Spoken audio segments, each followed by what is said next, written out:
भारत देश के प्यारे प्यारे बच्चों, आपका फिर से स्वागत है अपने प्यारे से channel Indian physics premier league के ऊपर। आज हम लोग डिस्कशन करेंगे क्वाड्रेटिक इक्वेशंस की। मैं पहले क्वाड्रेटिक इक्वेशन का रूट निकालना बताऊंगा आपको, रूट फाइंड आउट करना बताऊंगा मैं आपको, दोनों रूट्स के बीच में रिलेशन बताऊंगा आपको, रूट्स कब पॉसिबल हैं कब पॉसिबल नहीं हैं ये भी बताऊंगा आपको, कब दोनों रूट इक्वल होंगे ये भी बताऊंगा, कब दोनों रूट डिस्टिंक्ट होंगे ये भी बताऊंगा, और फिजिक्स में थोड़ा बहुत यूज भी बताऊंगा। हालांकि इसका यूज तो आते ही रहेगा, इसका यूज आना बंद नहीं होगा। मोशन इन 1D से इसका यूज आना चालू हो जाएगा। आपने क्लास 9th में भी इसका यूज किया हुआ होगा। इन सारी बातों को हम थोड़ा बाद में डिस्कस करेंगे। पहले हम आ जाते हैं क्वाड्रेटिक इक्वेशन पे। Quadratic equation,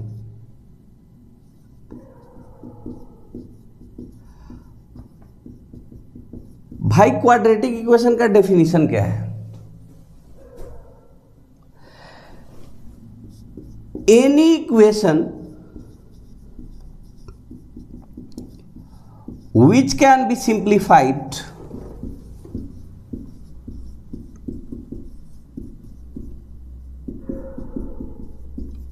to the form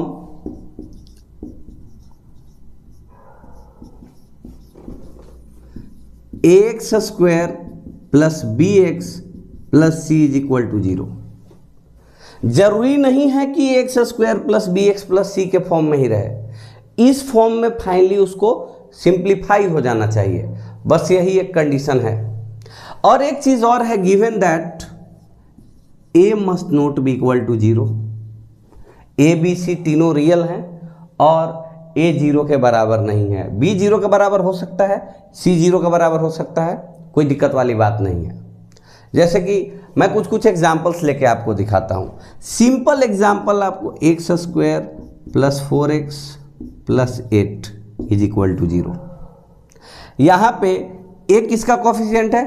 x square का। यहाँ देखो ए की वैल्यू यहाँ पे कितनी आ गई, कंपेयर करने पे ए की वैल्यू आ गई 1, बी की वैल्यू आ गई 4 और सी की वैल्यू आ गई 8। यहाँ पे ऑफ कोर्स ए 0 के बराबर नहीं है, ये क्वाड्रेटिक इक्वेशन है। अब देखो बेटा, मान लो कि एक इक्वेशन आ गई, x square minus 4x plus 6 is equal to 0। यहाँ फिर से a इज इक्वल टू 1 आ गया है, पर b इज इक्वल टू यहाँ पर -4 है और c इज इक्वल टू यहाँ पर कितना है बेटा 6 है। कुछ और एग्जाम्पल्स हम लोग अभी यहाँ लेते हैं, है कि नहीं, ताकि हमको और कॉन्सेप्ट गहराई में पता चले। तो बेटा फिर से देखिए, यहाँ पे मान लिया जाए कि एक इक्वेशन है 2x square minus 8x is equal to 0। Quadratic है कि नहीं? ऑफ कोर्स क्वाड्रेटिक है। एक्स स्क्वायर का कोफिशिएंट यहाँ पे कितना है? a, that is equal to 2।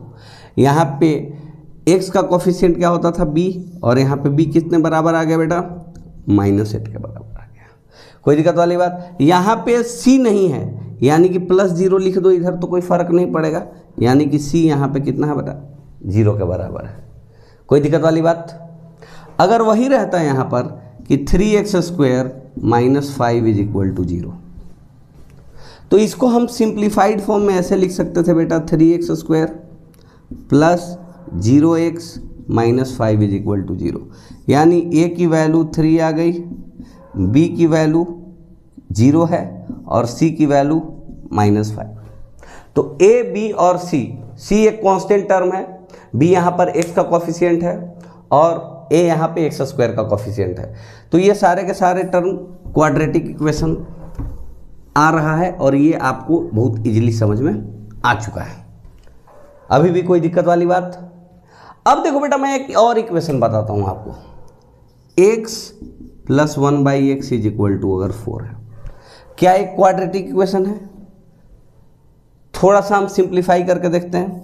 LCM ले लो x, यहाँ पे क्या लिखोगे? X square plus 1 is equal to 4। अब इसको फिर से सोल्व करो तो x square plus 1 must be equal to 4x, यानी x square minus 4x plus 1 is equal to 0। यानी कि ये क्वाड्रेटिक इक्वेशन है, क्योंकि एक्स स्क्वायर कोफिशिएंट यहाँ पर 1 है और जो कि 0 के बराबर नहीं है। बहुत इजीली क्लियर हो गया होगा आप लोगों को, कोई दिक्कत वाली बात नहीं।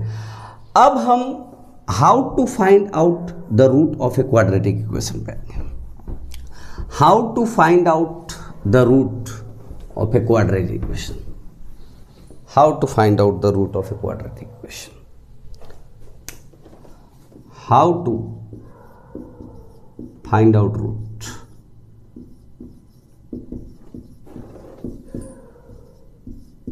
of quadratic equation। ये हम कैसे करेंगे? रूट्स का मतलब क्या होगा बेटा यहाँ पे? जैसे कि देखो बेटा, मैं क्वाड्रेटिक इक्वेशन लिखता हूं x square minus 6x plus 8 is equal to 0। मेरे को इसकी रूट्स पता है, पहले से पता है, आप टेंशन मत लीजिए, मैं रूट्स का बस मतलब आपको बताने वाला हूं। तो यहां पर बेटा x का कौन सा वैल्यू पुट करें, x का कौन सा वैल्यू पुट करें ताकि ये इक्वेशन जस्टिफाइड हो जाए। मतलब वो x का वैल्यू पुट करेंगे तो टोटल वैल्यू 0 के बराबर आना चाहिए। मैं पहले से बता दे रहा हूं इसका दोनों रूट, एक रूट इसका हो जाएगा, एक रूट इसका हो जाएगा 2 और एक रूट हो जाएगा इसका 4। पुट करो, 2 का वैल्यू पुट करके समझ सकते हैं, 2 स्क्वायर माइनस 6 इंटू 2 प्लस 8। देखो तो 4 माइनस 12 प्लस 8, 0 आया कि नहीं आया? 0 आ गया। अब x का वैल्यू 4 पुट करके आप देखिए, यानी कि 4 square minus 6 into 4 plus 8, 16 minus 24 plus 8, यानी 16 8 24 माइनस 24 इज इक्वल टू 0। मेरे को पहले से पता था, आप टेंशन मत लीजिए। अब मैं आपको रूट निकालना बताऊंगा कि रूट आखिर फाइंड आउट कैसे करते हैं हम। क्लियर हो गया? क्वाड्रेटिक इक्वेशन में अगर x में क्वाड्रेटिक है तो x के जगह पे कौन सा वैल्यू पुट करें कि इक्वेशन सेटिस्फाई कर जाए, इक्वेशन वैलिड साबित हो जाए। कोई दिक्कत वाली बात नहीं है। तो सबसे पहले बेटा क्वाड्रेटिक इक्वेशन किस फॉर्म में है? X square plus B x plus c is equal to 0 का फॉर्म में, इस फॉर्म में। अब एक चीज हम लोग डिफाइन करते हैं यहां पे, उसको बोलते हैं डिस्क्रिमिनांट। डिस्क्रिमिनांट,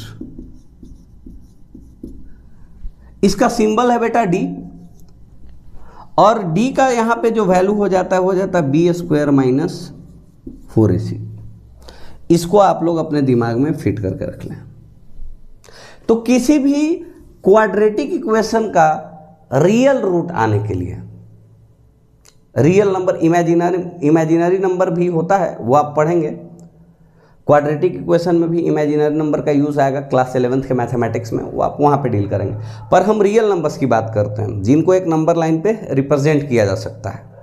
तो रियल रूट्स होने के लिए, फॉर रियल रूट्स, अभी तक आप रियल नंबर ही पढ़ रहे हैं, तो अभी हम रियल रूट्स के बारे में बात करेंगे, यानी कि real possible values of x for which the equation satisfies.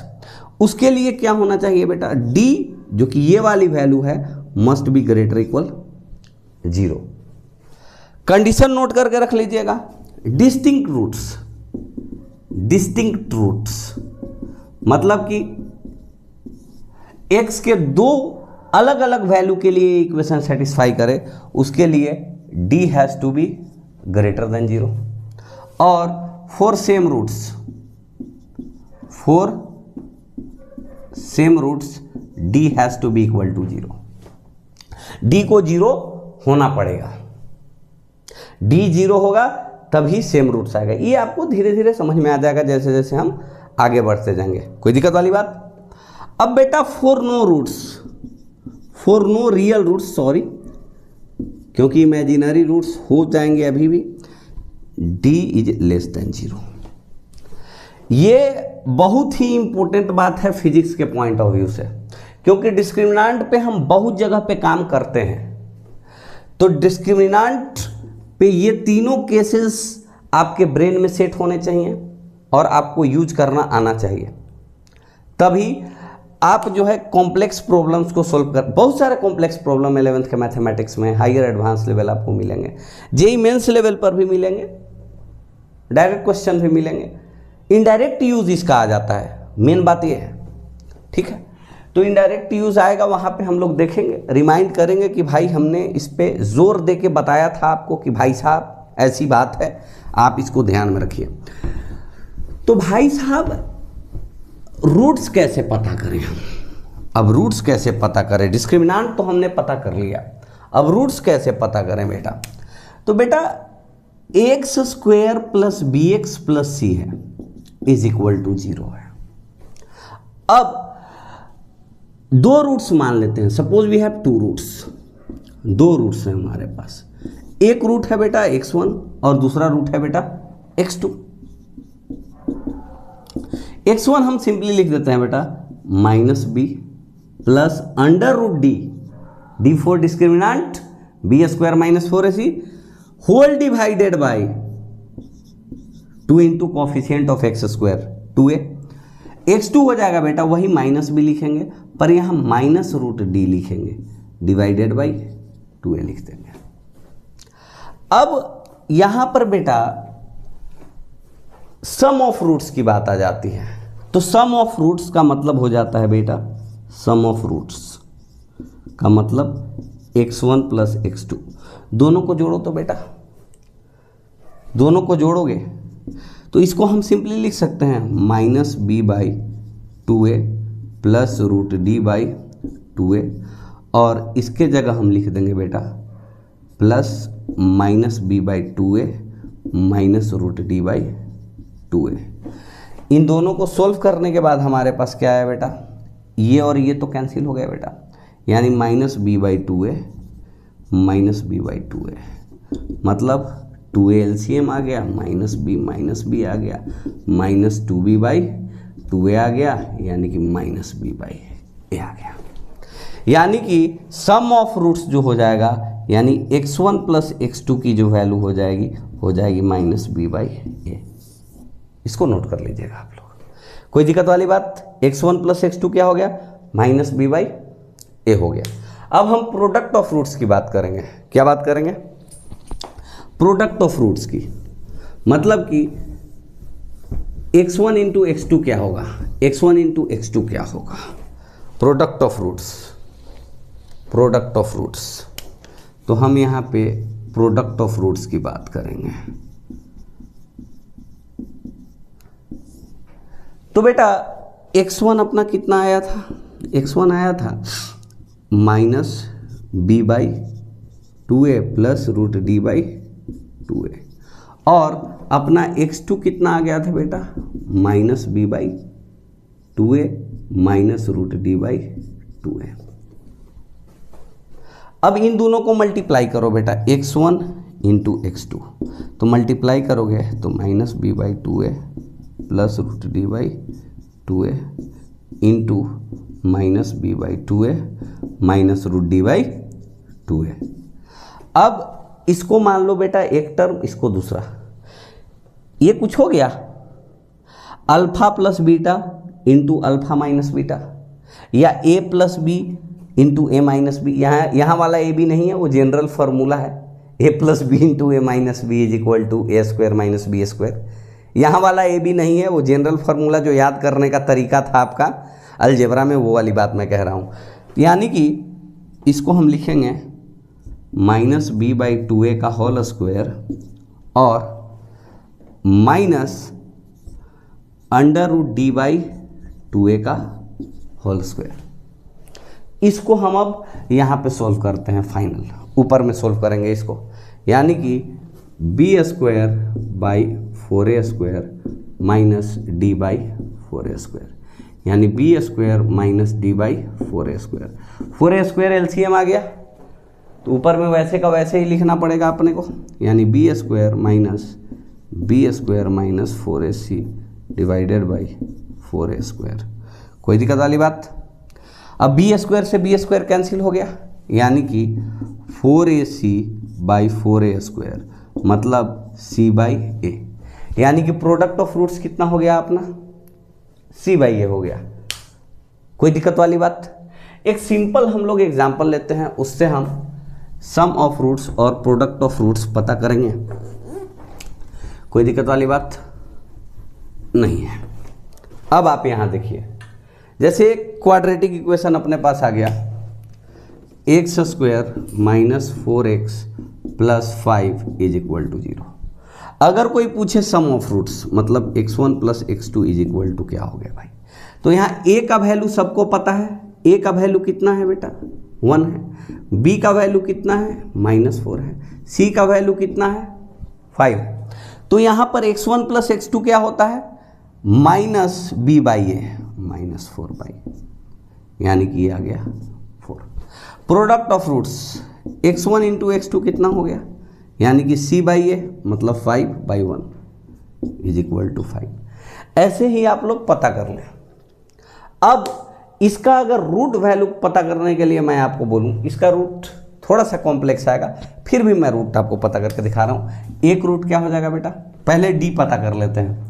तो d की वैल्यू कितनी हो जाएगी, b² माइनस 4ac मतलब -4 का होल स्क्वायर -4 इंटू 1 इंटू 5, यानी d की वैल्यू हो गई 16 -20 -4, यानी कि d लेस देन 0 है।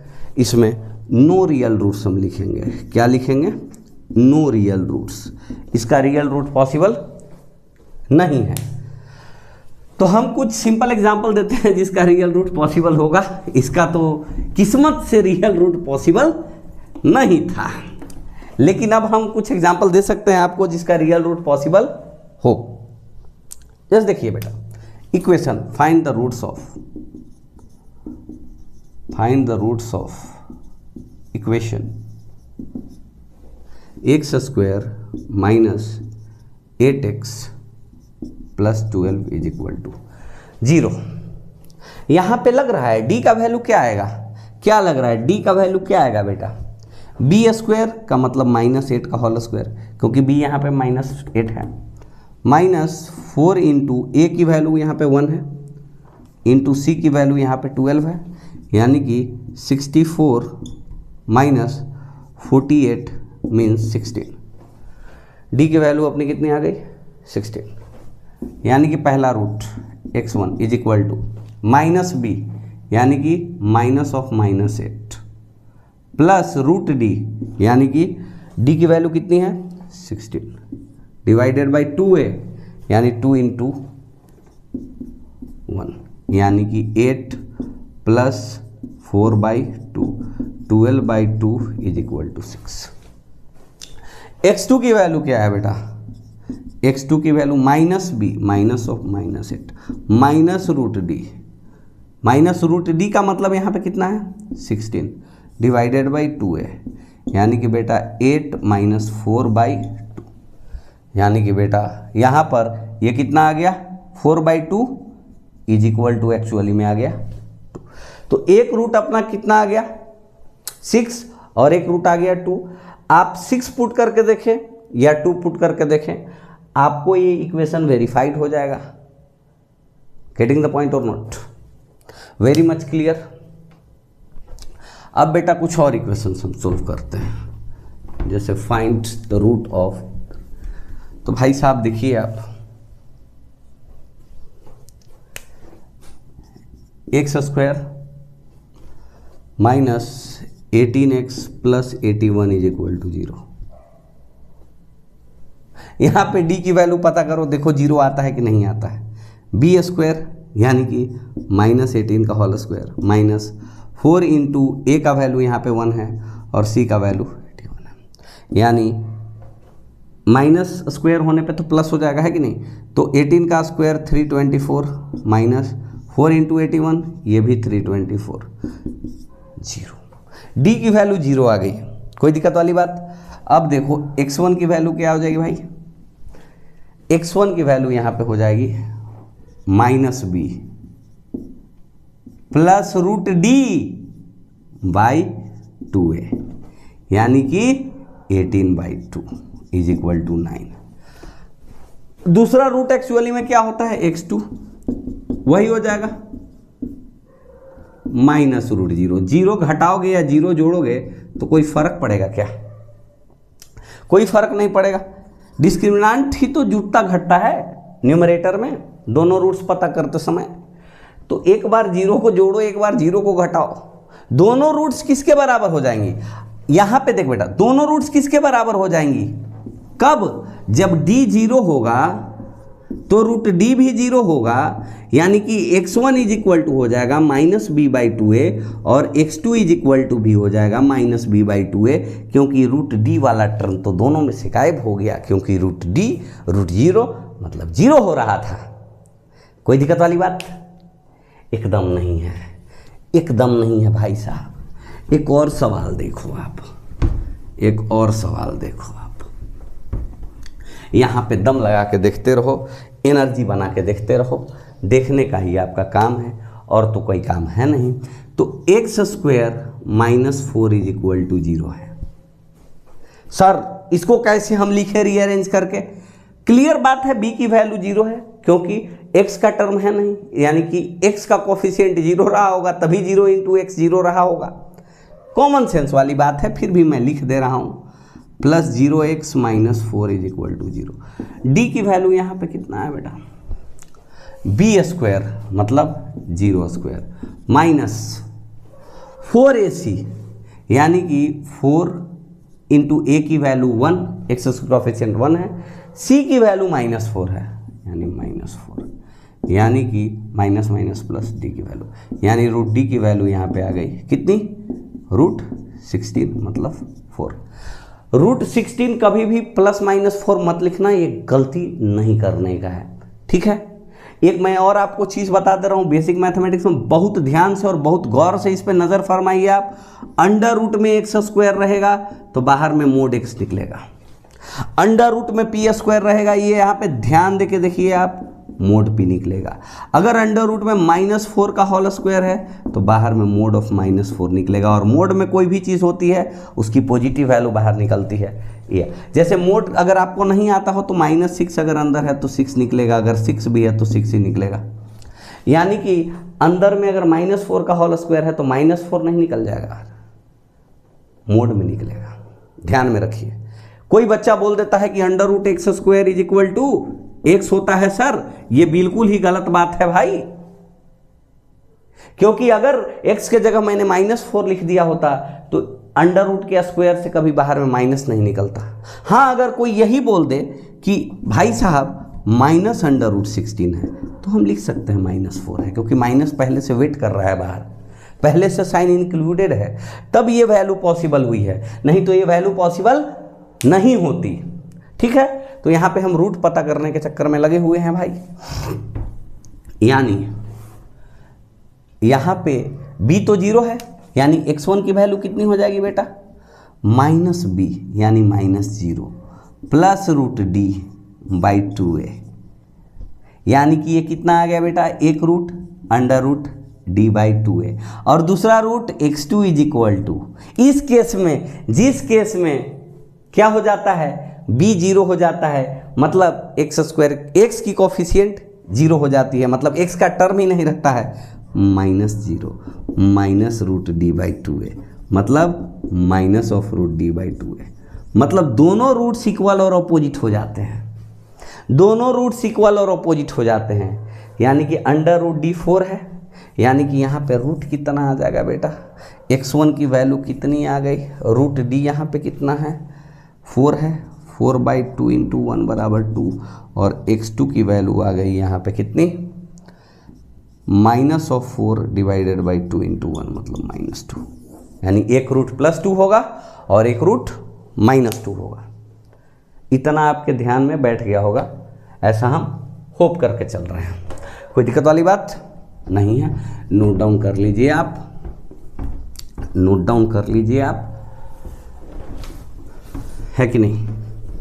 एक दूसरा मेथड भी मैं आपको बता दे रहा हूँ, ये तो बहुत सिंपल मेथड बता दिया मैंने, ये डायरेक्ट मेथड है। कभी कभी कोई बच्चा बहुत सिंपल मेथड यूज़ करता है, फैक्टराइजेशन का मेथड यूज़ करता है। कौन सा मेथड यूज़ करता है? फैक्टराइजेशन वाला मेथड यूज़ करता है वो बच्चा। फैक्टराइजेशन का मेथड कैसे यूज करता है? जैसे देखिए एक एग्जांपल मैं दे रहा हूँ, जैसे पिछला वाला क्वेश्चन ही था, x square -4 is equal to 0, यही था। यहाँ पे वो बच्चा क्या करता है कि इसको लिख देता है a² - b², मतलब x + 2 into x minus 2 is equal to 0। अब इसको 0 होने के लिए क्या चाहिए, या तो ये 0 होना चाहिए, नहीं तो ये टर्म 0 होना चाहिए, क्योंकि दो टर्म के प्रोडक्ट 0 है। इसका मतलब है कि दोनों में से कोई ना कोई एक 0 है। x प्लस 2 0 है, नहीं तो x माइनस 2 0 है, यानी कि x is equal to minus 2 हो गया या x इज इक्वल टू 2 हो गया। लेकिन एक और बात, फैक्टराइजेशन 8th क्लास में आपको डेप्थ में पढ़ना है। आप अच्छे से RS अग्रवाल का बुक लगा लें, हम भी अपने ज़माने में लगाया करते थे। फैक्टराइजेशन में थोड़ा सा कष्ट होता था, पर मेहनत कर कर के प्रैक्टिस से हाथ पे आ जाती है। और क्वाड्रेटिक इक्वेशन का फैक्टराइजेशन करना बहुत मुश्किल काम नहीं है।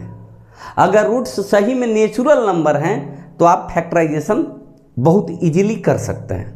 इसलिए मैं आपको सजेस्ट कर रहा हूँ, जैसे x square minus 6x plus 5 is equal to 0 है, इस टाइप से क्वेश्चन रहे तो फैक्टराइज आप कैसे कीजिएगा, ये फैक्टराइज हो जाएगा। मेरे को पता है, इसीलिए मैंने ये सवाल आपको दिया है। बेटा क्या करना है कि इस मिडिल टर्म को इस तरह से ब्रेक करना है कि उसको जोड़ने पर माइनस 6x आए, पर मल्टीप्लाई करने पर फर्स्ट टर्म और लास्ट टर्म का मल्टीप्लीकेशन आए। मतलब मल्टीप्लाई करें तो 5x स्क्वायर आए और जोड़े तो 6x आए, यानी कि 5x स्क्वायर आए और जोड़े तो माइनस 6x आए। अपने दिमाग में तो चल गया भाई, x square minus 5x minus x, minus 5x और माइनस x को मल्टीप्लाई करेंगे तो 5x स्क्वायर आएगा, माइनस माइनस मल्टीप्लाई होने पे प्लस हो जाएगा, पर जोड़ेंगे तो माइनस 5x और माइनस x। क्लियर है? यहाँ पर कितना हो जाएगा, माइनस 6x हो जाएगा, प्लस 5 इज इक्वल टू 0। अब फैक्टराइज करेंगे, x कॉमन में लेंगे तो x माइनस 5, माइनस 1 कॉमन में लेंगे तो x minus 5 is equal to 0। Factorization आप जाके सीख लें। अब बेटा x माइनस 5 अगर कॉमन में हम लेंगे, ये एक टर्म ये दूसरा टर्म, तो ये इसमें बच जाएगा बेटा x और इसमें बच जाएगा 1। इसका मतलब है कि इन दोनों का प्रोडक्ट 0 होना है। इसका मतलब या तो x माइनस 5 0 होना है, या तो फिर x माइनस 1 0 होना है, और इसका मतलब है x तो 5 होना है, या फिर x इज इक्वल टू 1 होना है। बात समझ में आई कि बात समझ में नहीं आई? अब बेटा एक और एग्जाम्पल हम लेते हैं ताकि आपका कंफ्यूजन एकदम से दूर हो जाए, एकदम से दूर हो जाए। कैसा एग्जाम्पल लोगे सर? देखो sir, x square minus 5x minus 6 is equal to 0। इसमें आप क्या करोगे, ये भी फैक्टराइज हो जाएगा बेटा। इन दोनों को मल्टीप्लाई करने पे क्या आ रहा है, माइनस 6x स्क्वायर आ रहा है। अब माइनस 5x को किस तरह से ब्रेक करें कि जोड़ने पर माइनस 5x आए, लेकिन उन दोनों टर्म को, बीच वाले टर्म को ही हम दो पार्ट में डिवाइड करते हैं। तो मेरे दिमाग में आया एक्स स्क्वायर, ठीक है, minus 6x plus x minus 6 is equal to 0। इन दोनों को जोड़ के देखो कितना आ रहा है, माइनस 6x और x को जोड़ के देखते हैं तो हमारे पास आ रहा है बेटा माइनस 5x। अब कॉमन ले लो, अब तो कोई दिक्कत होगा नहीं। x माइनस 6 प्लस 1 कॉमन ले लो, x minus 6 is equal to 0, यानी कि x माइनस 6 कॉमन आ गया। अब x plus 1 is equal to 0। या तो ये टर्म 0 होगी या तो ये टर्म 0 होगी। इसका मतलब क्या है बेटा, x या तो 6 के बराबर हो जाएगा या तो फिर x, एक बार में x तो एक ही वैल्यू होगा, पर यहाँ पे दो वैल्यूज के लिए इक्वेशन सेटिस्फाई कर रहा है। कोई दिक्कत वाली बात यहाँ तक तो नहीं है। आप डिस्क्रिमिनेंट वाला मेथड बहुत इजीली यूज कर सकते हैं बेटा। 11th क्लास में थोड़ा आप डीप में पढ़ेंगे, जब मोशन अंडर ग्रेविटी पढ़ेंगे। मोशन इन स्ट्रेट लाइन के अंदर मोशन अंडर ग्रेविटी है। जो बच्चे अच्छा प्रिपेयर करते हैं वो क्लास 9th में ही इस टॉपिक को पढ़ चुके हुए होते हैं, ठीक है। फिर भी मैं एक क्वेश्चन लूँगा, आपको बहुत डीपली समझाऊंगा क्वाड्रेटिक इक्वेशन का यहाँ पर यूज, एक एग्जाम्पल लेके। एग्जाम्पल क्या है बेटा, यहाँ पे ध्यान से देखना, बहुत गौर फरमाना है यहाँ पे, जरा सा भी इधर उधर नहीं होना चाहिए ध्यान। जैसे मैं एक प्रैक्टिकल एग्जाम्पल लेता हूँ आपके सामने। ये ग्राउंड है बेटा, ये ग्राउंड है अपना, यहाँ कुछ तो स्पीड से किसी बॉल को हमने थ्रो किया, यू मान लेते हैं, यही आप लोगों ने अभी तक समझा और याद किया है, यू मान लेते हैं। तो क्या होता है बेटा, कुछ टाइम बाद ऊपर जाते जाते जाते एक मैक्सिमम हाइट पर जाता है, फिर रिटर्न हो जाता है, कोई दिक्कत वाली बात। मतलब कि अगर यहाँ पर कोई हाइट है तो इस हाइट पर ऑब्जेक्ट कितनी दफ़ा आया है, कितने बार आया है, 2 बार आया है। एक बार जाते समय कुछ, और फिर यहाँ से यहाँ कुछ समय बाद फिर यहाँ, तो 2 समय के लिए ऑब्जेक्ट सेम हाइट पर है। अगर ग्राउंड को हम मान लेते हैं, इसको हम लोग वाई एक्सिस मान लेते हैं, इसको हम लोग क्या मान लेते हैं बेटा, वाई एक्सिस। तो यहाँ पे अगर y इज इक्वल टू 0 है तो यहाँ पे y is equal to some h होगा, कोई दिक्कत वाली बात नहीं है। यानी कि y is equal to h पर ऑब्जेक्ट कितनी दफ़ा है, 2 दफ़ा है, यानी t का 2 वैल्यू आना चाहिए। समझ रहे हो बेटा? तो यहाँ पे इस टाइम पे मान लो कि t1 टाइम पे यहाँ पे था और t2 टाइम पे यहाँ पे था, तो t1 टाइम के बाद भी डिस्प्लेसमेंट h ही है और t2 टाइम के बाद भी डिस्प्लेसमेंट h ही है, क्योंकि ग्राउंड से लल्ला ऊपर गया फिर आया। मान लो कि इस लेवल से क्रॉस कितने बार किया, जाते जाते फिर तो इसी लेवल पे आ गया। देखो जा रहा है ऊपर, जा रहा है, फिर तो इसी लेवल पे आ गया। तो इस समय पर कुछ टाइम पे था और कुछ टाइम बाद में इस टाइम पे आया, इस जगह पे आया। तो मान लिया कि motion t is equal to 0 पे चालू हुआ है। फॉर एग्जाम्पल मान लेते हैं कि 2 सेकंड पे यहाँ था और 4 सेकंड पे यहाँ था।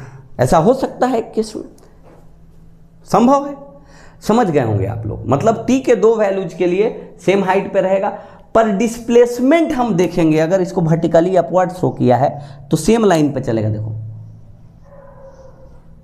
जाके वापस आ रहा है, मतलब इस हाइट से गुजरा, अभी गुजरा, कुछ तो टाइम हो रहा था, अभी गुजरा, कुछ तो टाइम हो रहा था, पर अलग टाइम हो रहा था। अब समझ में आई बात की नहीं आई? तो मोशन इन स्ट्रेट लाइन में हम एक सिंपल इक्वेशन पढ़ते थे, s is equal to u t plus half a t square. यहाँ पे एस डिस्प्लेसमेंट के लिए था बेटा, डिस्प्लेसमेंट के लिए था, यू इनिशियल वेलोसिटी के लिए था। वेलोसिटी स्पीड में नहीं बोल रहा हूं, डिस्टेंस में नहीं बोल रहा हूं, ध्यान से देखना, डायरेक्शन मैटर करता है वेलोसिटी के लिए। ये यहां पे एक्सेलरेशन था बेटा। जो चीज आप भूल चुके होंगे या आपको नहीं बताया गया होगा वो ये है कि अगर हम मान लेते हैं कि ऊपर का डायरेक्शन पॉजिटिव है तो नीचे वाला डायरेक्शन अपना क्या है, निगेटिव है। तो जो भी वेक्टर ऊपर की तरफ होगा उसके पीछे हम पॉजिटिव साइन लगा देंगे, और जो भी वेक्टर नीचे की तरफ होगा उसके पीछे हम निगेटिव का साइन लगा देंगे। जैसे कि एक्सेलरेशन ड्यू टू ग्रेविटी, यहाँ पे एक्सेलरेशन कितना हो जाएगा बेटा, g के बराबर होता है, पर डाउनवर्ड डायरेक्शन में होता है इसलिए। और g को यहाँ 10 मीटर पर सेकेंड स्क्वायर मानेंगे तो a अपना आ जाएगा -10 मीटर पर सेकेंड स्क्वायर। कोई दिक्कत वाली बात? अब यही इक्वेशन हम सोल्व करेंगे। मान लो बेटा कि किसी ऑब्जेक्ट को ग्राउंड से 20 मीटर पर सेकेंड से थ्रो किया गया, तो कितने टाइम बाद उसकी हाइट 15 मीटर होगी। मतलब हाइट 15 मीटर का मतलब ग्राउंड से 15 मीटर, तो डिस्प्लेसमेंट भी वही हो गया, जाते समय भी और आते समय भी। जब वापस आ रहा होगा तो डिस्प्लेसमेंट इनिशियल पोजीशन से देखो तो कितना दूर है, 15 मीटर। यानी आते समय एक बार डिस्प्लेसमेंट 15 होगा और जाते समय एक बार डिस्प्लेसमेंट 15 होगा। तो हम बेटा पुट कर देंगे s is equal to u t plus half a t square. यानी कि जाते समय क्या हो गया बेटा, एस तो 15 हो गया, जाते समय आते समय जो भी, यू टी की वैल्यू नहीं पता है, प्लस 1/2 इंटू -10 है एक्सेलरेशन का वैल्यू, क्योंकि एक्सेलरेशन ड्यू टू ग्रेविटी यहाँ पर नीचे की तरफ है, इंटू